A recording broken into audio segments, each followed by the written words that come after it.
bring her back. So this is the new film from the Talk To Me directors. When we saw the trailers for this, I think we both had a fairly good idea of what the movie was going to be. And 5 minutes in, you realize, I think, it's just not at all anything I thought it was. I don't know. I think it was similar to what I expected. I went to see, I think you did as well, James, to see a secret screening of this. So I was totally unaware what film I was going to see. When I came out, when it finished, there was loads and loads of chatter and noise in the audience. I don't know what yours was like. People are saying it was boring, it was dull and stuff like that. I absolutely freaking disagree with that, because I loved this film. I thought this was one of my favourite movies of the year so far. My wife rightfully said it was horrific, but we didn't really see it as a horror film. It was more about family values and loss and the pain parents go through, and I loved it. I just absolutely loved it. Yeah, absolutely agree. I think like Talk To Me is such a hard film to follow up on. Like, that was our favourite film of that year. Really like a masterpiece of horror. So going into this, I was like, I don't see how they're going to top it. And I don't think this is,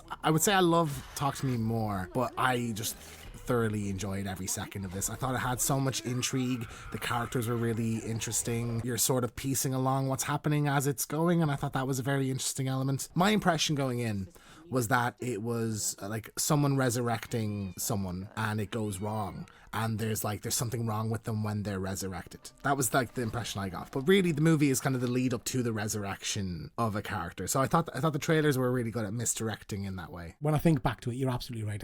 I thought this was going to be a bit of a monkey's paw kind of thing, where it's resurrected and the kid we saw in the trailer was the resurrected child gone wrong kind of thing. But you're right, that's not what this is about really. I think like it has, like Talk To Me, that kind of humor. There is some of the most horrific imagery. Like, I don't think I've squinched as much at like visuals in some movies as this one. Do you know, like I said earlier, that this isn't in some ways a horror, because I don't class it in the same way as I class Talk To Me. Do you know what I mean? Talk To Me was really unsettling horror for me. This is more family based, but it's got some horrific scenes. I mean, the knife in the melon scene. Good misdirect as well. I was expecting him to get stabbed in the back. So I was like, when he turns around and the kid's chewing on the knife, I was like, Jesus Christ. So like that was horrendous. Like everything with that character, with the Oliver character, there's a bit where he starts eating his own arm. And like, I know it's funny because like in zombie stuff, when you see like a bit of flesh ripping off someone, I don't really wince at that. But I think you can kind of imagine it's you when it's someone doing it to their own hand. So he's like pulling the skin and it's ripping the tendons out of his arm and stuff. It was nasty. You're right, that was awful. But I was more uncomfortable when he was eating the workbench and his teeth were popping out and stuff, and he's eating the bits of wood. I was like, what the shit am I watching here? This is mental. But can I just say, all of the performances in this film for me were top tier. Every single character was believable, was superbly performed. You know, I believed everything that was happening. The mother, the nutcase by the end of it, incredible. Absolutely incredible. The kid, no, all of them, like I say, just phenomenal performances. Andy, I thought, was a very good, for most of the movie, lead character. Piper, the blind little girl, was very, I thought, likable as well. But yeah, Sally Hawkins, like, really just incredible, just so twisted. The kind of gaslighting that she's doing to Andy, where she's like throwing piss on him in the night to make him think he pissed himself, and doing these little things to embarrass him and stuff like that. I just thought it was great. And like trying to piece together what's the purpose of this thing and what's the purpose of that thing, and then you see that later on. I thought that was really great as well. I thought she was amazing. I thought the family dynamic was really, really interesting. There's some such subtle stuff in it, like when she first gets the kids and she takes the photo, but she puts herself in front of the brother. It's like, wow, it was just so good, so well done. But yeah, I thought they were all amazing. I thought some of the scenes really did make my skin crawl, but I loved the overall story in terms of family, love. I like we got a bit of a redemption at the end for the mother, I guess. I mean, she did a lot of shit, though, Oh, yeah. Did she kill the dad? The dad in the shower? Yeah. Did she kill the dad? Is that implied? Yeah, so this is what I love about this film. I'm going to have to go back and rewatch it, because there's a number of sequences or scenes where, the kid's out in the pool and you look through the window and he's very clearly got a demon's head for a split second. Oh, amazing. When the mirror cracks when she's in the bath. Yeah, the mirror cracks. Or you see him in the garden shed thing and there are two eyes behind him showing that there's something standing. My favourite was when Andy's trying to take a photo of him and you can see it through the camera. on the phone as well. That's why she snatches the phone off him. Yeah, so there's all that kind of stuff which I really, really liked. But also, at one point when she's talking to Andy, when he's had his concussion, she's reeling off the stuff she's done, talk to him, and then she literally says, blah, blah, blah, and I did this, and I did that, whatever. And, you know, I suppose you think I killed your dad, I killed your dad, right? And then she keeps talking. And he kind of goes, what? But then they never go back and clarify it. But then there's got to be a way she got this blind kid who is identical to her kid. She was a social worker, so she'll be aware of the family. I think it's implied that she's bumped the dad off in the shower or something as well. I mean, I didn't catch that myself, so that thought had never crossed me. But I think that's a really cool, you know, theory that you can throw out there. You know, I'm gonna go see this again. Like we've seen it a month early now here. I know it's been out in America for a little bit, but I'll definitely go see it again just because I think there's probably a lot of little things like that. But yeah, I think there'll be tons of little Easter eggs that you do. So apparently as well, I don't know if this is in your spoilers, but apparently one of the main characters from Talk to Me was in it, but then she's cut out and you just see her arm at some point. Apparently in her contract, she's contracted to appear in all of their films from now on. In my head, this is in the same universe as Talk to Me. I think I want to see like all these movies with these little tangential connections. I think that would be really cool. It fits right into that canon, I think, really well. But yeah, no, I loved that like Andy just fucking gets smacked by a car like right before the final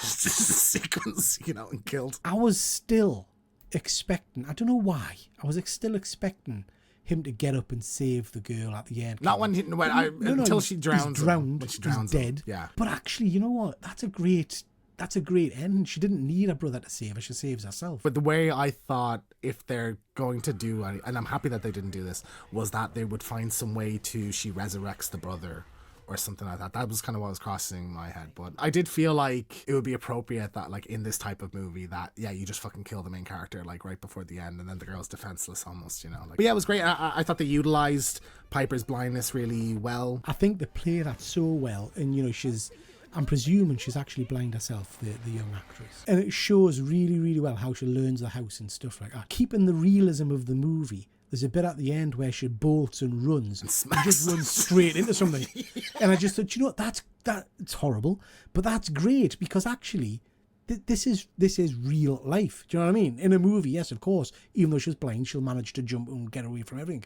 But no, in this, smack straight into whatever it was, you know? Yeah, I thought that was a great kind of shock moment as well. Yeah. And then we get to the ending. So basically, Laura, who's Sally Hawkins' character, correct me if I'm wrong, but the idea is she has like summoned a demon to take over this boy, and then that boy has to eat some of her daughter's body, and then like her daughter pop. So her daughter's in a freezer. Oh yeah.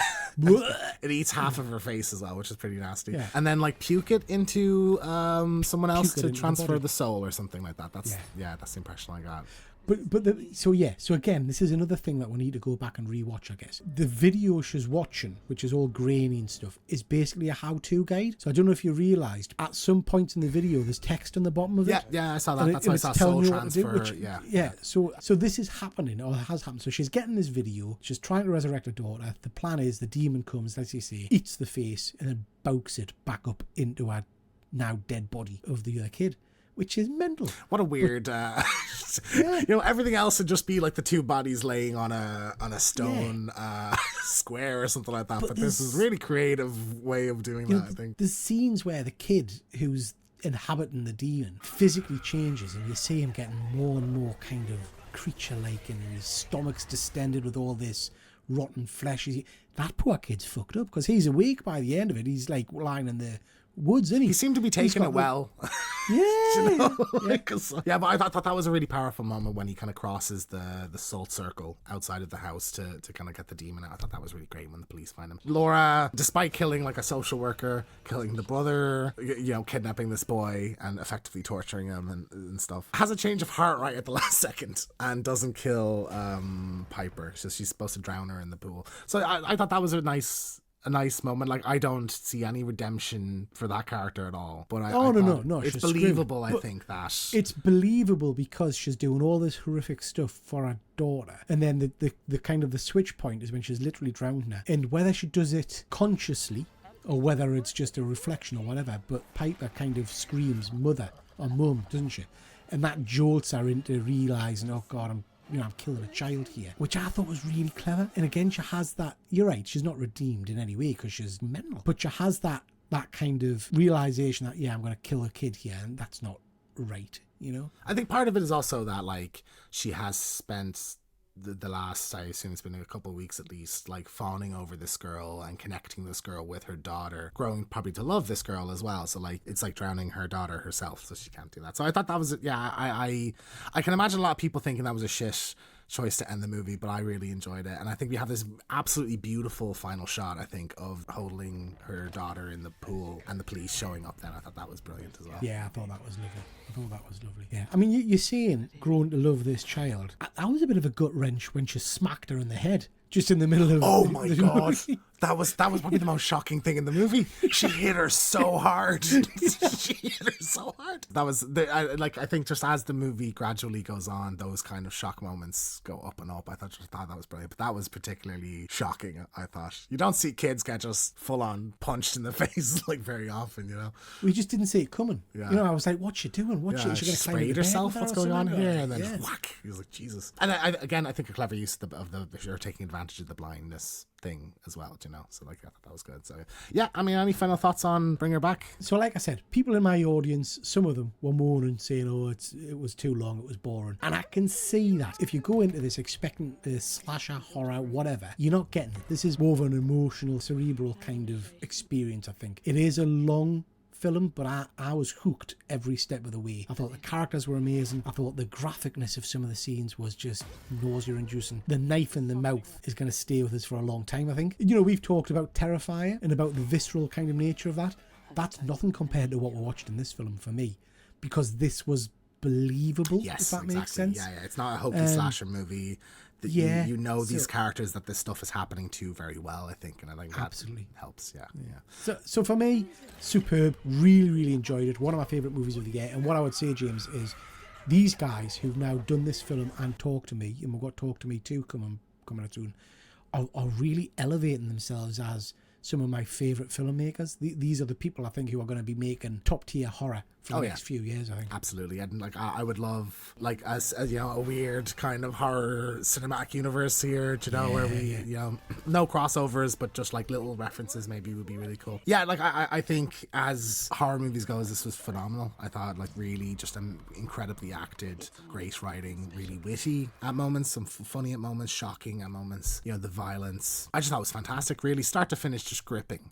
And you know, I was intrigued the entire way, and I think it really, you know, it can be slow. I think some people would say it's slow, but I think it just holds your attention very tightly. And I was excited going through it to see what would happen. It's interesting hearing that you enjoyed it as much, because I did wonder, because obviously we don't talk to each other before we do these reviews. You're obviously a young whippersnapper, a young lad, whereas I'm an older guy with children. I did wonder if my experience would be different, because I've got more empathy in regards to kind of the parental loss of a child and that kind of stuff. It hit hard for me as a parent. So would you drown a girl in a pool to save your... But that's the question you ask yourself, isn't it? Yeah. That's the question you ask yourself.